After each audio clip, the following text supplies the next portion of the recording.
치유하시는 예수님이라는 제목으로 말씀을 증거합니다. 세상에서 가장 빠른 동물이 있습니다. 그 동물은 치타입니다. 시속 110km를 달려가서 먹이를 잡습니다. 인간 중에 가장 빠른 사람은 우사인 볼트이죠. 세계 신기록 100m 세계 신기록이 9초 58입니다. 그 9초 58을 시속으로 환산하면 시속 37.5km에 불과합니다. 치타에 한참 미치지를 못하죠. 그런데 중요한 것은 동물들은 오랫동안 달리지를 못합니다. 동물들은 사람처럼 오랫동안 달릴 때 일정한 체온을 유지하기가 어렵습니다. 사람처럼 땀샘이 없고 온몸에 털로 뒤덮여 있습니다. 그러나 사람들은 오래 달리면서도 효과적으로 체온을 조절할 수가 있습니다. 또한 강력한 인대와 길고 가는 다리, 상체 균형을 잡기 쉬운 팔, 엉덩이의 대둔근 등이 오래 달리기에 적합한 그런 신체 구조를 지니고 있는 것입니다. 실제로 경주대회에서 사람이 말을 제치고 우승한 적도 있습니다. 영국 웨일즈의 작은 마을 슬란티드 웰즈에서는 기술을 태운 말 40마리와 전문 육상 선수가 아닌 일반 참가자 500명이 약 35km를 달리는 마라톤 대회를 매년 개최합니다. 예상대로 매년 우승자는 말이지만 지난 2004년, 2007년에는 사람이 말을 제치고 우승했다고 합니다. 상당히 충격적이죠? 사랑하는 성도 여러분, 우리 인간들이 오래 달리기에 유리한 조건으로 창조되었다는 사실 속에서 무엇을 생각할 수 있습니까? 저는 우리 인생도 오래 달리기 하듯이 그렇게 살아가야 그게 인간다운 것이구나 라는 것을 생각해 봅니다.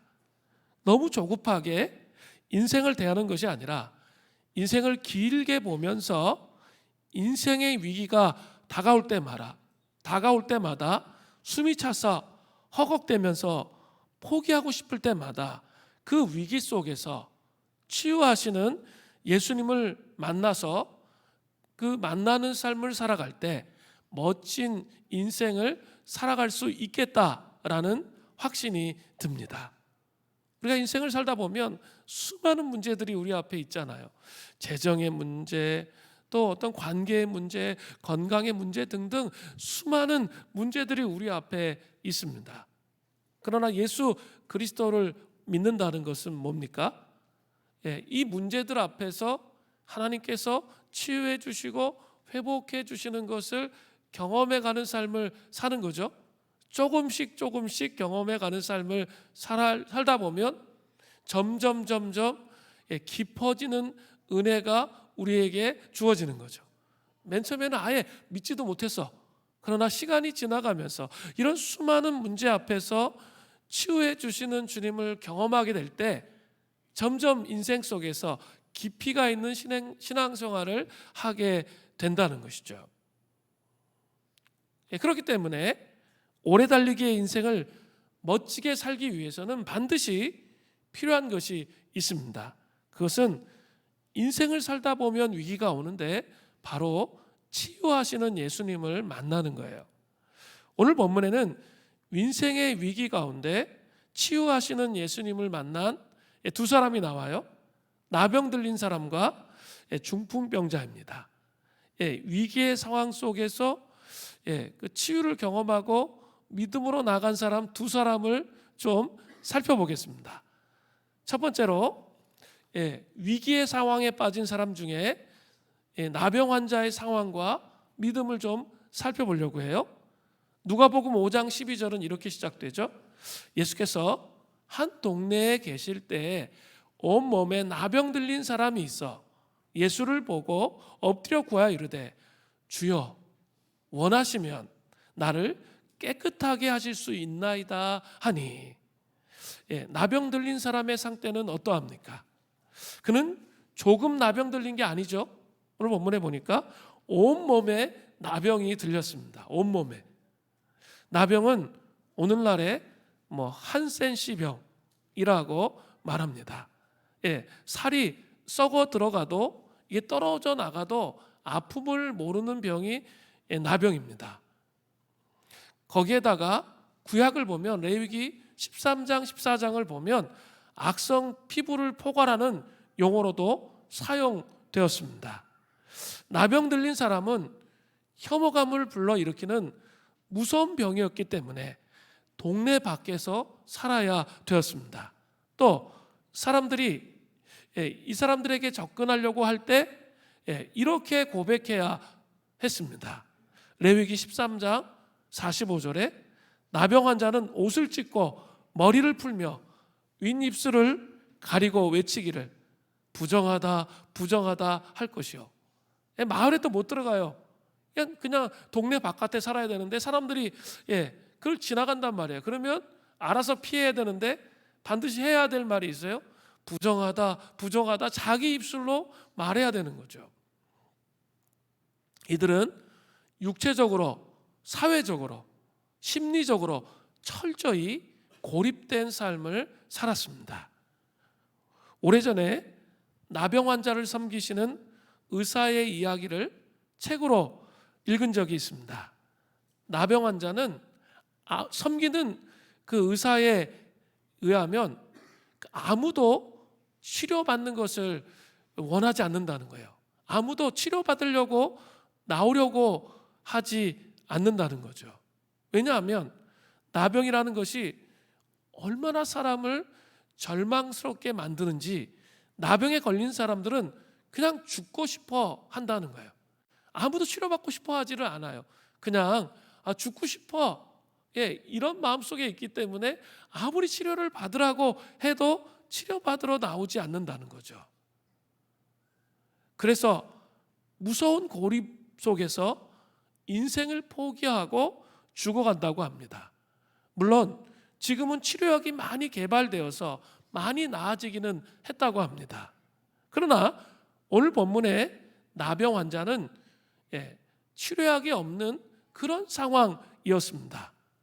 고대 유대 랍비들은 나병 환자가 치유받는 일은 죽은 자를 살리는 것보다 훨씬 더 어려운 일이다 이렇게 말했습니다. 그죠? 아주 심각한 상황인 것이죠. 자, 오늘 본문에 나병 들린 사람은 어떠합니까? 그는 소망을 품을 수 없는 절망의 상황 속에서 자기 고립의 끈을 끊고 오직 믿음으로 예수님께 나왔어요. 그죠? 그 고립을 끊을 수 있는 게 아니에요. 강력한 고립의 끈이죠. 그런데 그 고립의 끈을 끊었어요. 그 절망의 상황에서 고립의 끈을 그가 믿음으로 끊었다는 거죠. 그리고 예수님께 나왔다는 게 중요해요. 나병 환자 10명이 치유받는 그 장면이 누가복음 17장에 또 나타납니다. 한번 비교해 보면 좋을 것 같아요. 누가복음 17장 12절부터 13절을 보십시오. 한 마을에 들어가시니 나병 환자 10명이 예수를 만나 멀리 서서 소리 높여 이르되 예수 선생님이여 우리를 불쌍히 여기소서 하거늘. 이들은 마을에 들어오지 못했어요. 그리고 멀리 서서 예수님께 불쌍히 여김을 구할 뿐이었습니다. 그러나 오늘 본문에 온몸에 나병 들린 사람은 동네로 들어왔어요.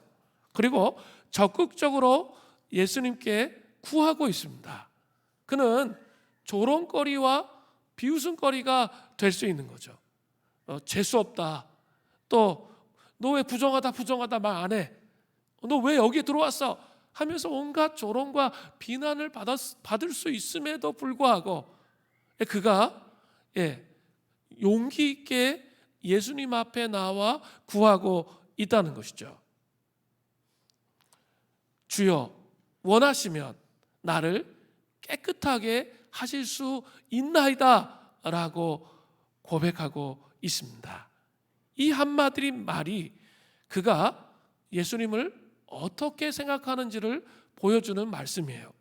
그는 예수님에 대한 소문을 듣고 예수님이 하나님의 아들이신 것을 믿었습니다. 그리고 자기 고립을 깨뜨리는 그런 믿음을 가졌습니다. 이 사람은 아무리 무서운 병이라 하더라도 오직 예수님의 마음에 달렸다는 것을 믿은 것이죠. 즉 예수님이 원하시기만 하면 나병이 아니라 그것보다 더 무서운 병도 나을 수 있다는 확신을 가지고 있었다는 것이죠. 이 사람은 이 세상에 어떠한 어려운 일이라도 예수님의 말씀 한마디에 다 달려 있다는 것을 믿었습니다. 이러한 자기 고립을 깨뜨리는 믿음을 소유할 때 인생의 위기 가운데 치유하시는 예수님을 만날 수 있어요. 그죠? 다른 사람이 깨뜨려 줄 수가 없어요. 고립된 거는 본인 스스로 정말 그 예수님이 아니면 나는 이 문제를 해결할 수 없다는 그 의식이 자기 영혼 안에 들어가면 그러면 치유하시는 예수님을 만날 수 있게 되는 것입니다. 초대교회 때부터 내려온 아주 치명적인 7가지 죄가 있습니다. 그것을 대죄라고 말하죠. 그 7가지 죄는 교만, 질투, 탐욕, 분노, 탐식, 음욕, 그 다음에 맨 마지막이 나태, 게으름입니다. 그 중에 이 나태, 게으름은 죽음에 이를 정도로 치명적인 것처럼 보이지는 않죠. 현대인들이 보기에 나태나 게으름은 죽음에 이를 정도로 치명적인 것 같지는 않다, 이런 생각을 할 수 있습니다. 그러나 이것은 이 초대교회 교회 지도자들의 의도가 제대로 전달되어지지 않은 거예요. 이 나태, 게으름은 사실 초대교회 지도자의 그 관점과 가치로 설명해 보면 그것은 바로 영적 무관심이에요. 영적 무관심으로 번역해야 맞습니다.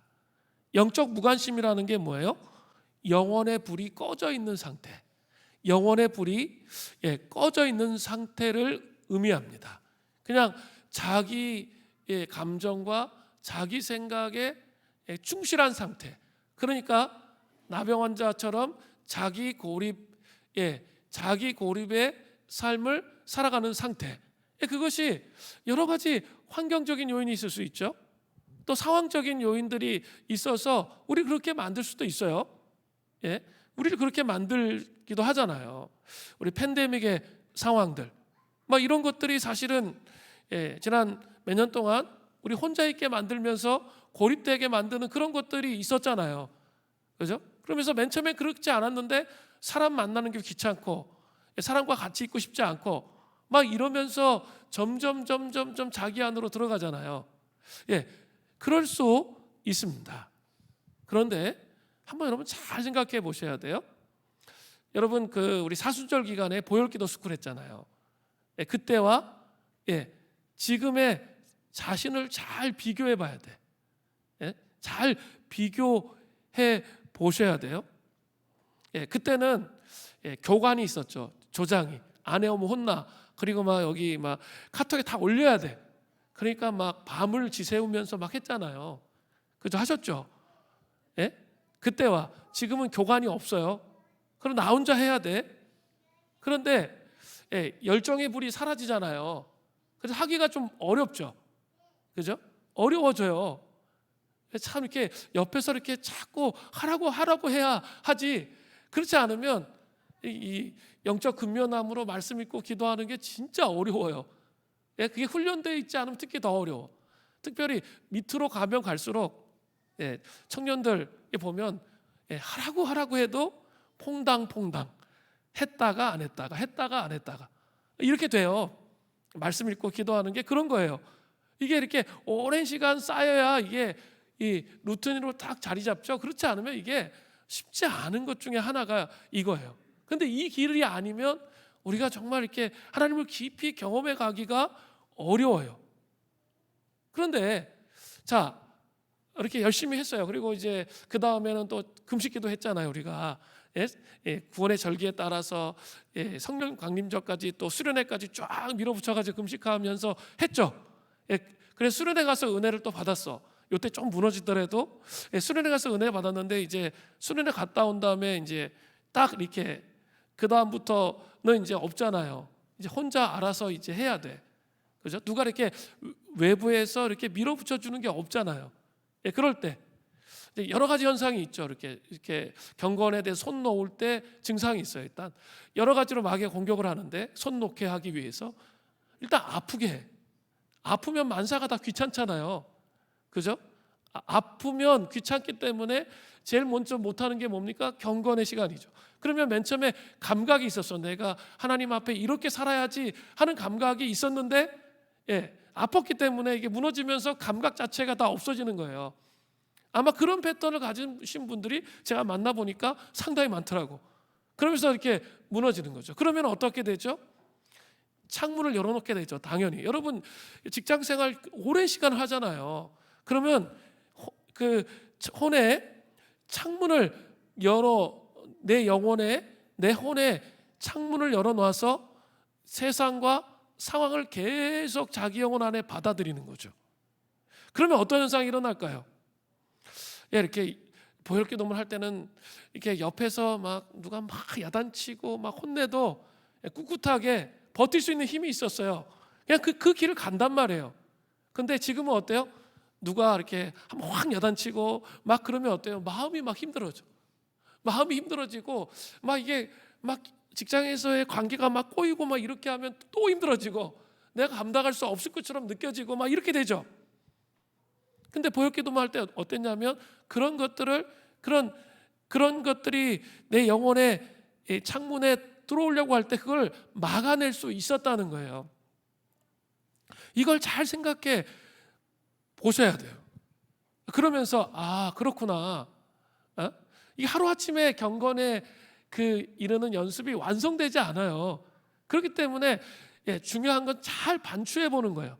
내가 이렇게 막 지치고 힘들고 어려운 정서와 감정이 들어올 때 저도 그래요. 저 비슷해요. 그런 감정이 들어올 때 반추를 해봐야 되는 거죠. 내가 창문을 열어놨구나. 내 영혼에 창문을 열어놔서 이제 그것을 이길 수 있는 힘이 없어졌구나. 이런 생각을 가지시면서 이게 영적 무관심, 열정의 불이 꺼진 거구나. 이걸 인식해야 돼요. 그래서 어떻게 해야 돼요? 임재의 공간에 나와야죠. 금요일마기도 나와서 함께 그 열정의 불이 회복되어지도록 기도를 해야 돼요. 그 회복되어짐이 빠른 사람이 돼야 돼요. 침체가 막 1년, 2년, 30년 이러면 신앙생활 잘 못하는 거고요. 침체가 막 한 주, 두 주 가는데 인식이 돼. 그러면서 그것을 빨리 극복하기 위해서 조치를 취해야죠. 그죠? 잘 생각해 보세요. 그렇게 밤새면서 보혈기도문 해도 피곤했습니까? 안 피곤했습니까? 거의 안 피곤하잖아요.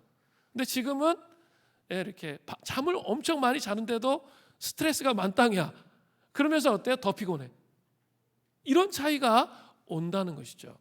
그렇기 때문에 정말 이렇게 자기의 이 영적 이 무관심과 이 영적인 불이 이 사그러든 자기를 바라보면서 하나님 아버지 이 불을 붙여 주셔서 회복해 주시도록 그렇게 기도할 때, 그죠?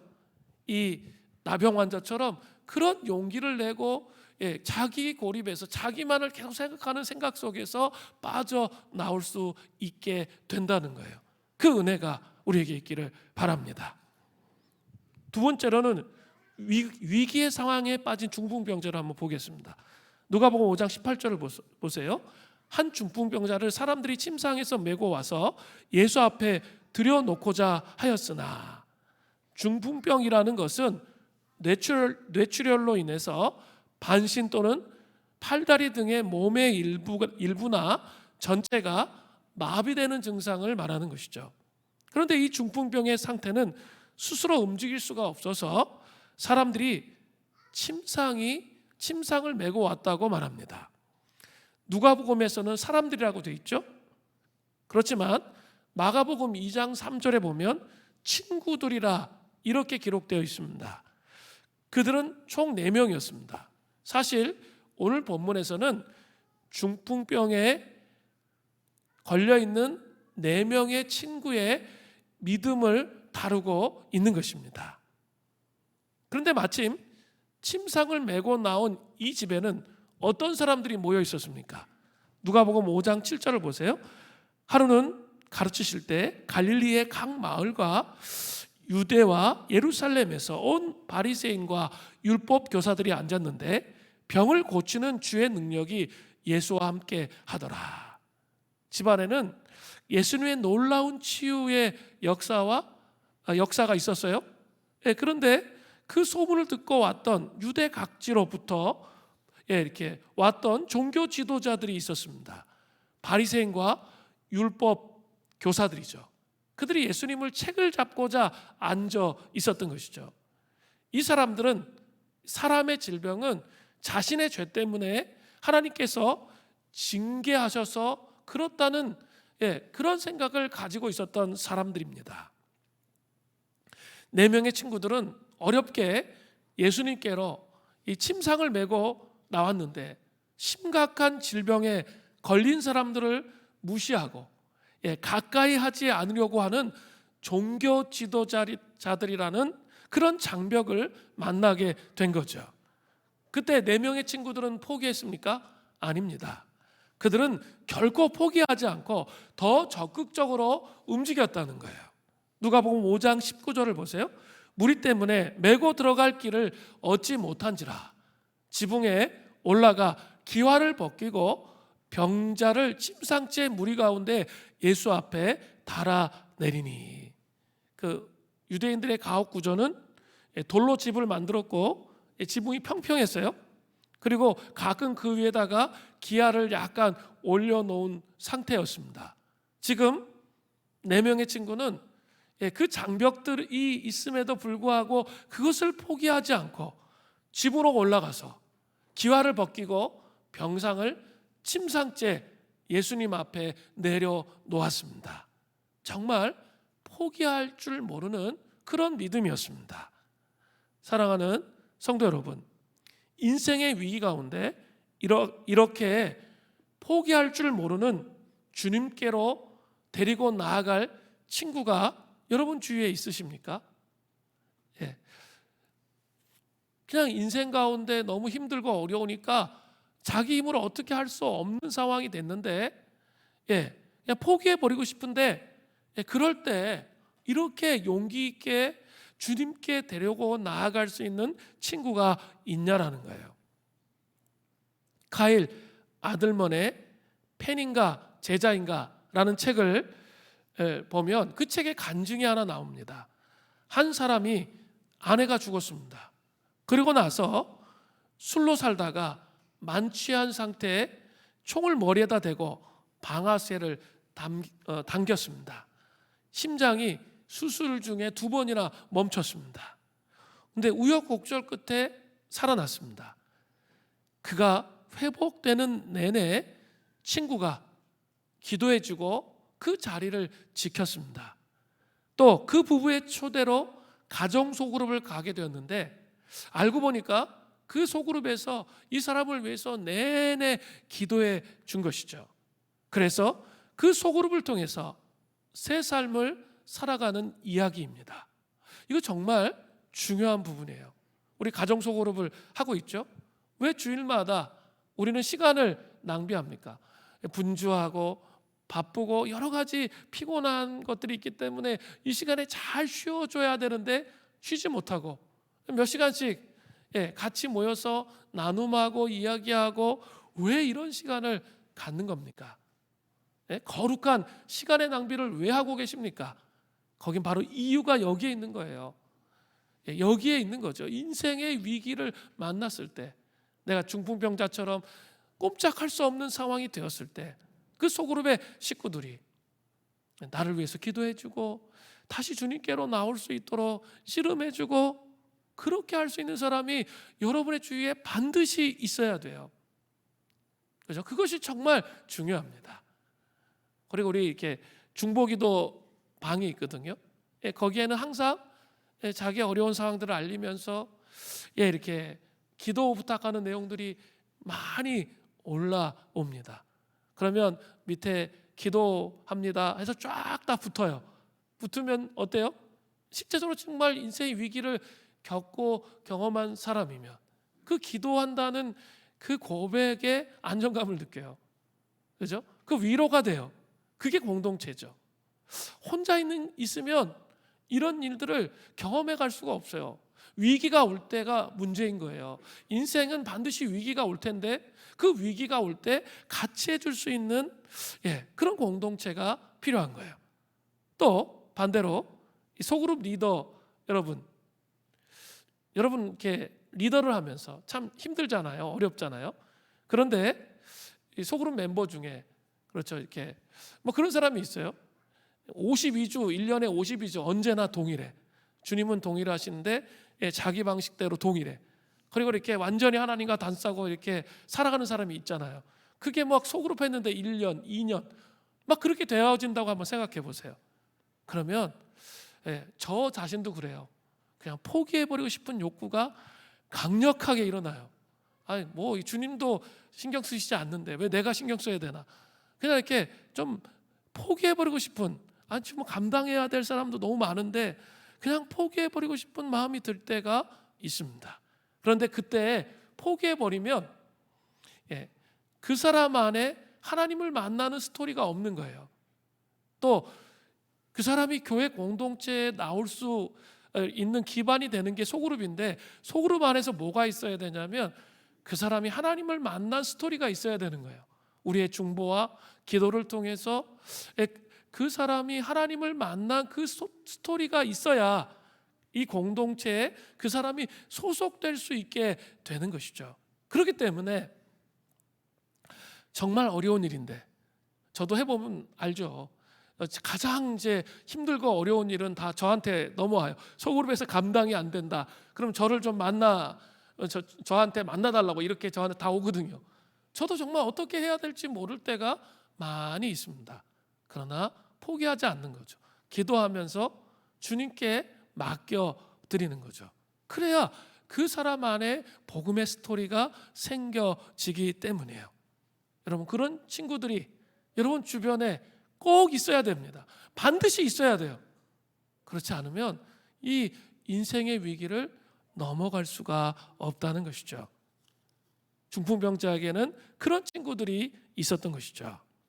자, 인생의 위기 앞에서 자기 고립을 깨트린 나병 들린 사람의 믿음과 중풍병에 걸린 사람의 내 친구의 포기하지 않는 믿음으로 예수님께 나아갔을 때 어떤 일이 일어났습니까? 먼저 나병 들린 사람이에요. 누가복음 5장 13절입니다. 예수께서 손을 내밀어 그에게 대시며, 자, 나병 환자에게 손을 대면 그 된 사람도 부정해져요. 이게 율법이에요. 아무도 그렇기 때문에 손대지 않았는데 예수님은 손을 대고 계세요. 이르시되 내가 원하노니 깨끗함을 받으라 하신데 나병이 곧 즉시 떠나니라. 나병이 떠났다고 되어 있습니다. 나병 환자는 그 고립을 뚫고 하나님 앞에 믿음으로 나오는, 예수님께 믿음으로 나오는 용기가 있었기 때문에 놀라운 치유를 경험했습니다. 중풍병에 걸린 사람은 어떻게 되었습니까? 누가복음 5장 20절 전반절을 보세요. 예수께서 그들의 믿음을 보시고, 예수님은 내 친구의 믿음을 보시고 중풍병자를 치유해 주셨습니다. 누가복음 5장 24절 후반절부터 26절이에요.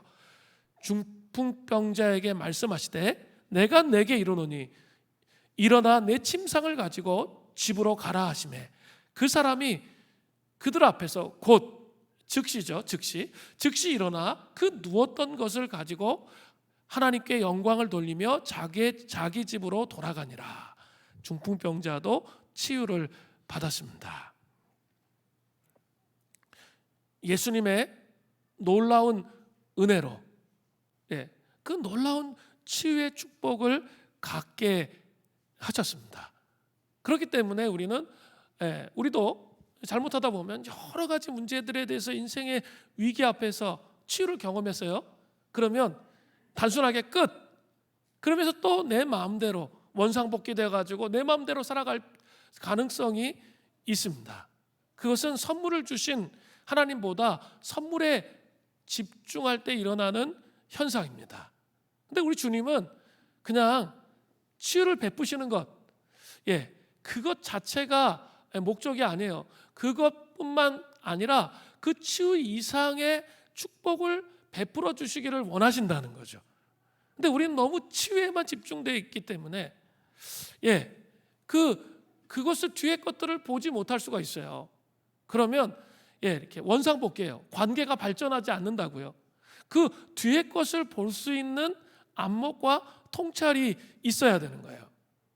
오늘 본문에 그 인생의 위기 앞에 있는 나병 들린 사람과 중풍병에 걸린 사람에게 그 치유 이상의 축복을 베풀어 주시는데, 첫 번째로 나병 들린 사람에게 치유 위에 어떠한 축복을 주셨을까요? 누가복음 5장 14절에요. 예수께서 그를 경고하시되 아무에게도 이르지 말고 가서 제사장에게 내 몸을 보이고 또 내가 깨끗하게 됨으로 인하여 모세가 명한 대로 예물을 드려 그들에게 입증하라 하셨더니, 예수님은 나병 환자에게 이제 병이 나았으니 내가 원하는 대로 가서 마음대로 살라고 이렇게 말씀하시지 않았습니다. 예수님의 관심은 자신을 드러내는 데에도 있지 않으셨습니다. 그래서 사람들에게 드러내지 못하게 하시고 제사장에게 내 몸을 보이라고 말씀하고 있습니다. 그 이유가 무엇입니까? 레위기 13, 14장의 기록을 보면 나병이 나은 것을 진단하는 사람이 제사장이었기 때문입니다. 제사장은 나병 환자가 병이 나은 것 같다고 오면 일단 진찰을 한 후에 일주일 동안 감금시켜 놓고 지켜봅니다.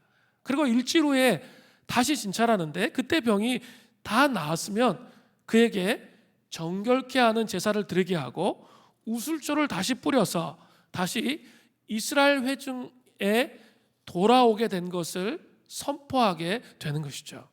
그러면 이 사람은 이제 완전히 건강한 사람으로 인정받게 되는 것입니다. 이것은 어떤 의미가 있을까요? 지금까지 나병 환자는 사람들과 함께 거하지도 못하고 그들과 접촉할 수도 없었습니다. 그리고 나병 때문에 사람들에게 죄인 취급을 받았습니다. 그런데 지금 예수님의 치유를 통해서 이 사람은 공동체 구성원으로서 세 사람으로서 함께 할 수 있는 사람이 되는 것이죠. 이제 그는 율법으로도 정죄함을 받지 않게 되는 것입니다. 어느 누구도 이 사람을 다시 업신 여기고 판단하지 못하도록 율법의 정한 절차를 밟게 하셨던 것이죠. 중풍병자에게는 4명의 믿음의 공동체가 있었죠. 그에게는 공동체 구성원으로서의 회복의 필요가 없었습니다. 왜냐하면 그에게는 견실한 공동체가 있었기 때문이죠. 그러나 나병 환자는 깊은 고립과 포기로 삶을 살아왔기 때문에 그에게는 진정한 공동체가 필요했습니다. 그래서 그 나병 환자에게 공동체 구성원으로서의 회복의 축복을 주셨던 거죠. 자, 이게 중요해요. 영국의 전도자 리코 타이슨은 이 현대 시대에 대해서 이렇게 얘기하면서 복음의 필요성을 역설했어요. 오늘날 복음의 메시지에 대한 적대감이 점점 커가고 있습니다. 하지만 그와 다른 상황도 진행되고 있습니다. 굶주림 역시 커졌습니다. 진리 주장을 거부하고 절대적 도덕 기준을 불쾌하게 여기는 세속주의와 물질주의의 물결도 똑같이 거세지고 있지만 이런 물결은 공허하고 텅 빈 생활 방식임이 입증되고 있습니다. 또한 이 말은 흥미롭게도 복음의 내용에 조용히 굶주려 있는 사람들을 찾을 가능성이 점점 더 높아지고 있다는 의미입니다. 이렇게 얘기했어요. 이 무슨 말이냐면 이 상대주의, 세속주의, 물질주의 이 창을 다 열어놓고 그것을 다 받아들였는데 자기 마음속에 만족이 오는 게 아니라 공허하고 허무하고 우울하고 오히려 더 침체가 되는 코로나 시대에 3년 동안 혼자 마음껏 고립되어 살았는데 오히려 더 좋아지고 더 즐거워지고 자기가 누리면서 살 수 있어야 되는데 그게 그렇게 되는 게 아니라 더 외로워지고 힘들어지고 어려워졌다는 것이죠. 그렇기 때문에 이런 피로도 때문에 진리에 대해서 알고 싶은 사람들이 훨씬 더 많아지고 있다는 거예요. 그때 준비된 공동체가 되어서 그들에게 복음을 제시한다면 그들이 예수님께로 깊이 돌아올 수 있게 된다는 거죠. 그냥 피상적인 공동체가 아니라 전통적인 피상적인 공동체. 그냥 속으로 패도 생명력이 없어. 그냥 호구조사하다가 뭐 맨날 이런 거 어디서 샀냐, 맨날 그런 뭐 육적인 얘기하다가 끝나면 준비되어 있지 않은 공동체입니다.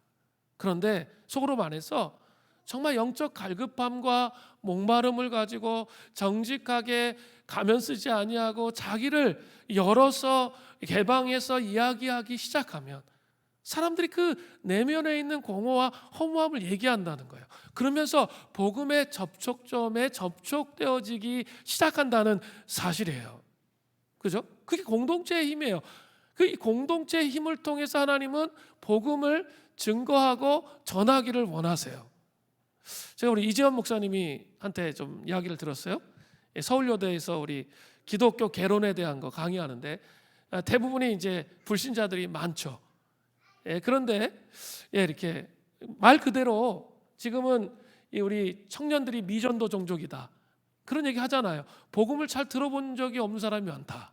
뭐 100명 중에 한 2-3명 복음에 대해서 인격적으로 알지만 아직 청년들의 때는 온전히 주님을 신뢰하고 나가기가 쉽지가 않잖아요.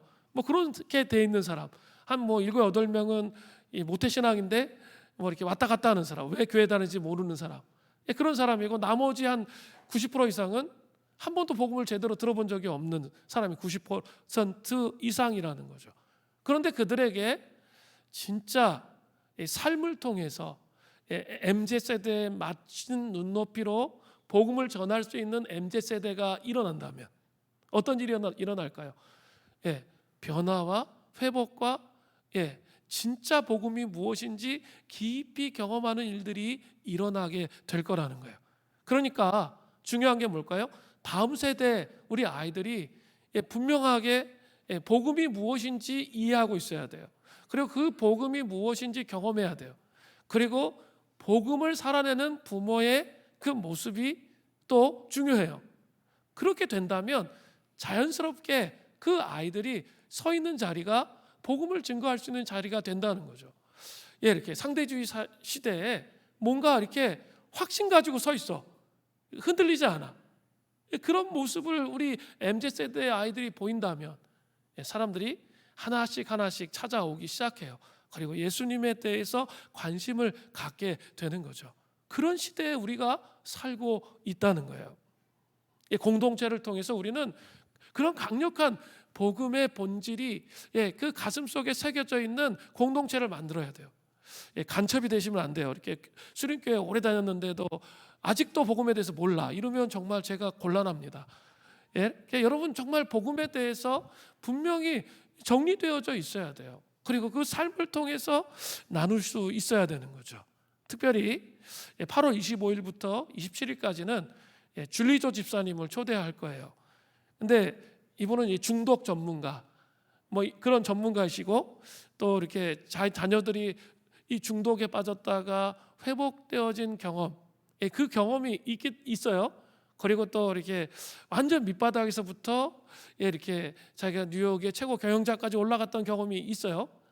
그 경험이 있기 때문에 그걸 가지고 간증을 할 때 이 불신자들한테 먹히는 거예요.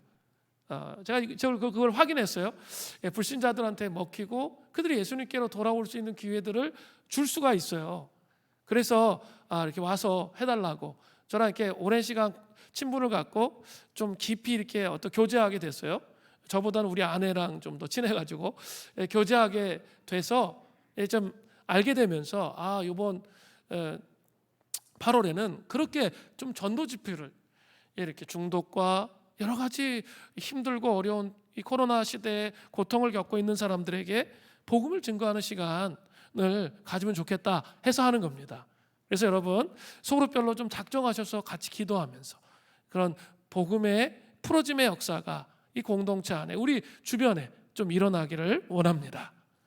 두 번째로 중풍병자에게는 병이 치유되는 것 외에 어떤 축복이 임했습니까?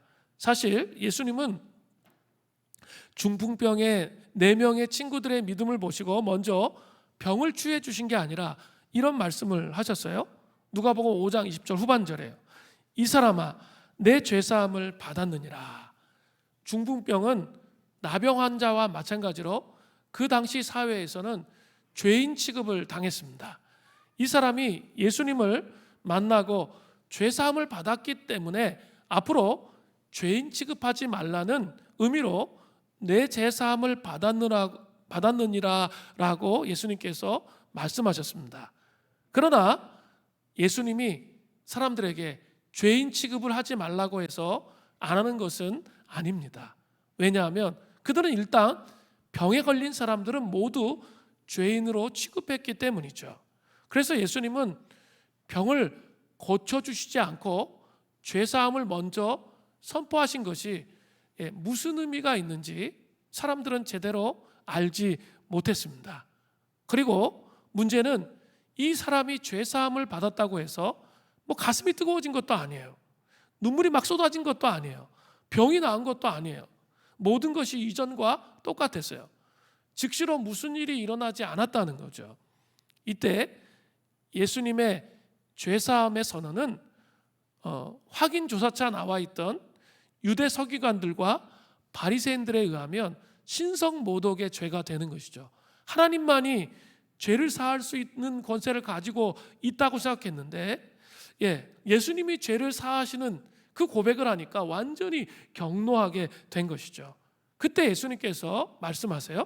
누가복음 5장 22절부터 23절입니다. 예수께서 그 생각을 하시고 대답하여 이르되 너희 마음에 무슨 생각을 하느냐 내 죄사함을 받았느니라 하는 말과 일어나 걸어가라 하는 말이 어느 것이 쉽겠느냐. 죄사함에 관한 문제와 중풍병을 고치는 문제는 모두 신적인 권위와 능력이 필요합니다. 물론 전능하신 하나님의 입장에서 보면 두 문제는 쉽거나 어렵다는 말이 필요 없죠.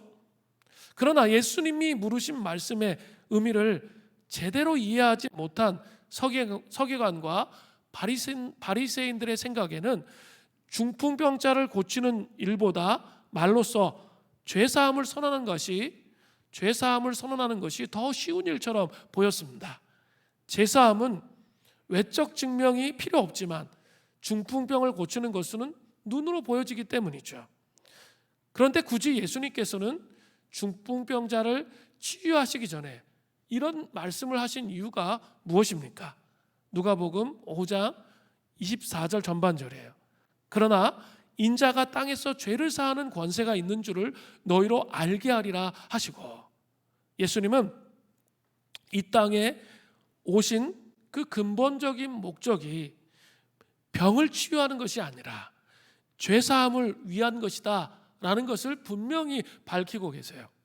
단지 예수님은 그동안 사람들의 병을 치료한 것은 눈으로 병이 낫는 것을 보지 않으면 사람들이 죄의 용서를 믿지 못하기 때문에 실제로 깨닫게 하기 위해서 그렇게 하신 거죠. 예수님은 사람의 몸에 병이 있듯이 사람의 마음에도 죄라는 병이 있는데 그 죄라는 병을 치유해 주심으로써 새로운 삶을 주시는 분이심을 깨닫기를 원하셨던 것이죠. 제사함의 권세를 선포하시고 나서 중풍병자를 치유해 주셨습니다. 중풍병자는 병의 치유와 아울러 죄사함의 진정한 축복을 받은 것이죠. 이제 묻겠습니다. 사랑하는 성도 여러분, 진정한 죄사함의 축복이 여러분에게 있으십니까? 예수님의 십자가 앞에서 나의 모든 무거운 짐이 벗겨지는, 또 맡겨지는 그런 자유가 있으셨습니까? 그렇다면 우리의 삶은 단순하게 인생의 위기 앞에서 치유하시는 예수님을 만나는 것뿐만 아니라 죄사함의 진정한 축복이 우리에게 임한 것입니다. 그러면 행복한 삶이 되는 거예요. 겉과 속이 다른 삶을 살지 않아요.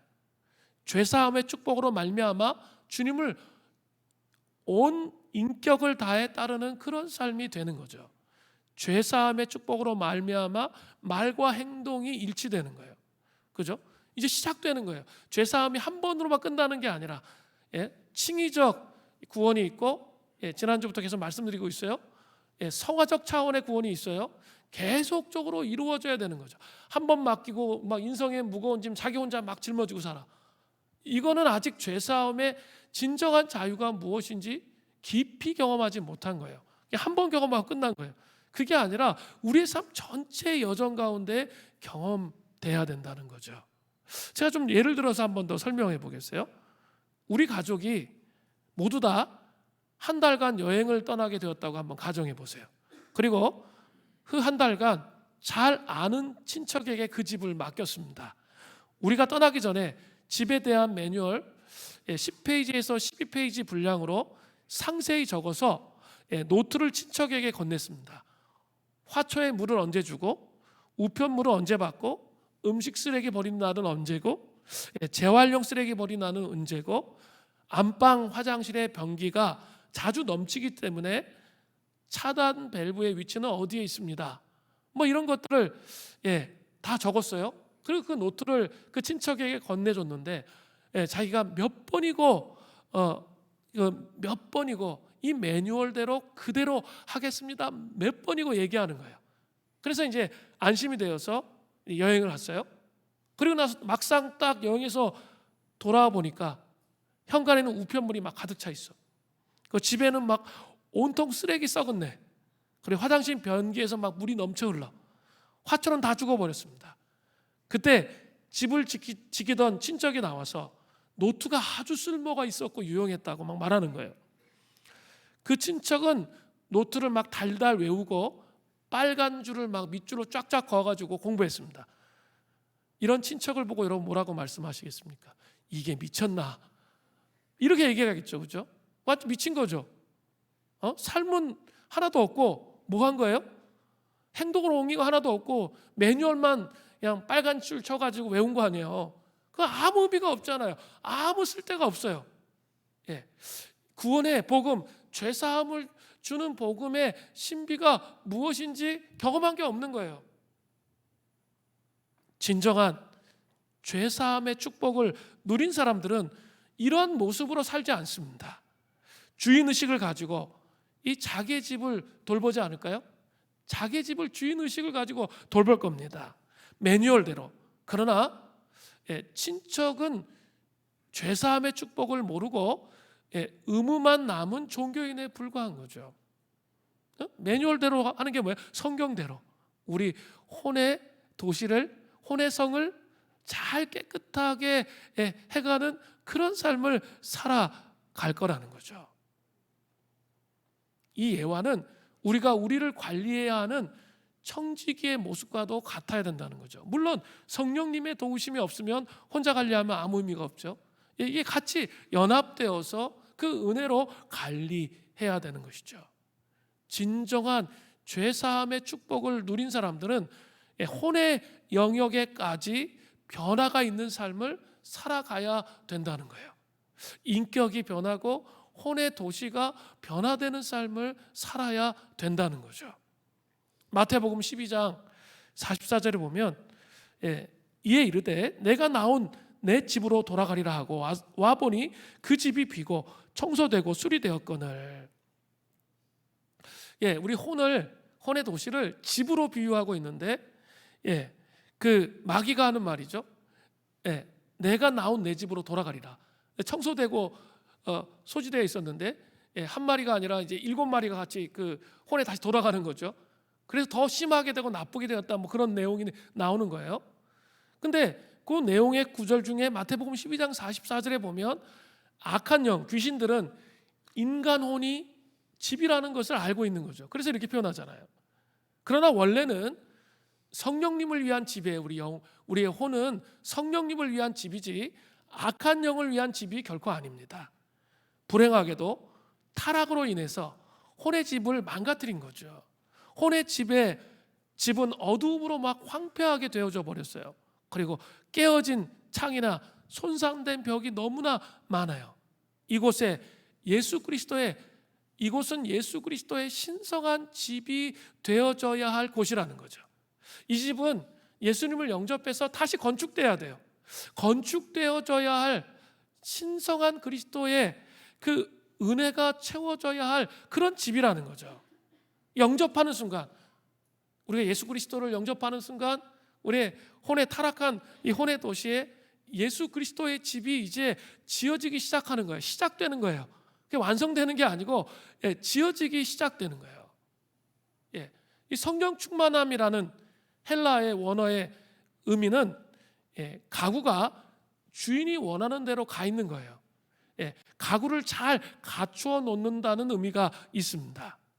성령 충만함으로 우리 집이 새롭게 건축되어서 예수 그리스도를 예수님을 영접해서 집이 새롭게 건축되면서 우리 내면에 성령의 충만함으로 혼의 집이 가구로 갖추어져 있어야죠.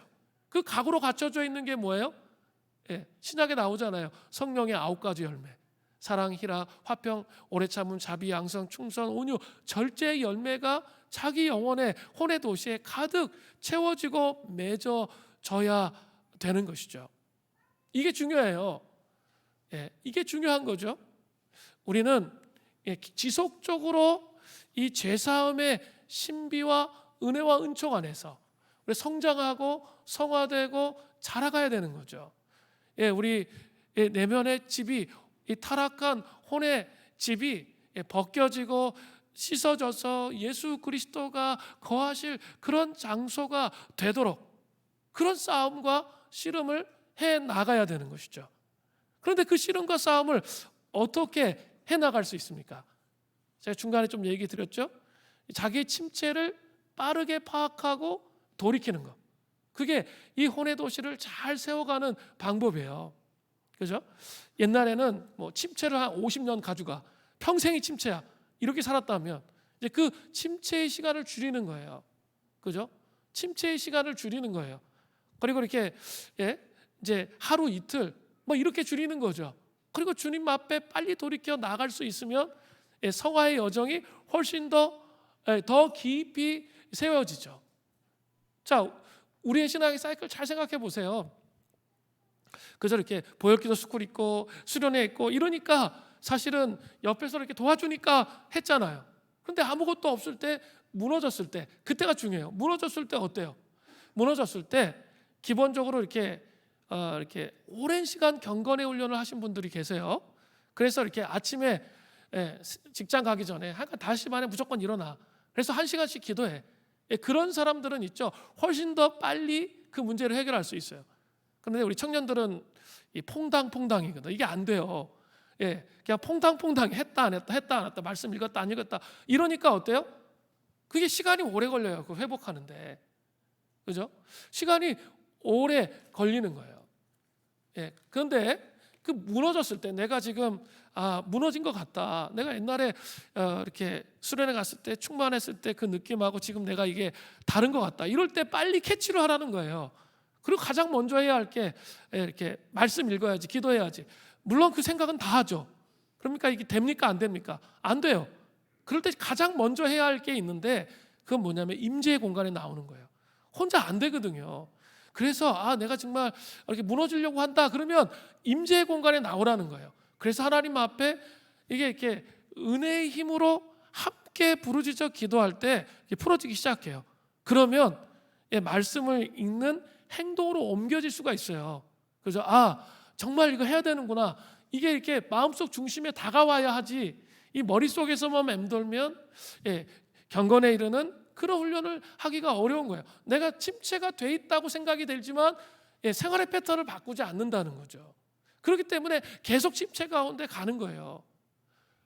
우리가 어땠는지를 생각하셔야 돼요. 그리고 다시 내가 주님 앞에 서서 앞으로 나아가시는 그런 은혜가 있기를 간절히 바랍니다. 우리 같이 이제 찬양하고 기도하겠습니다.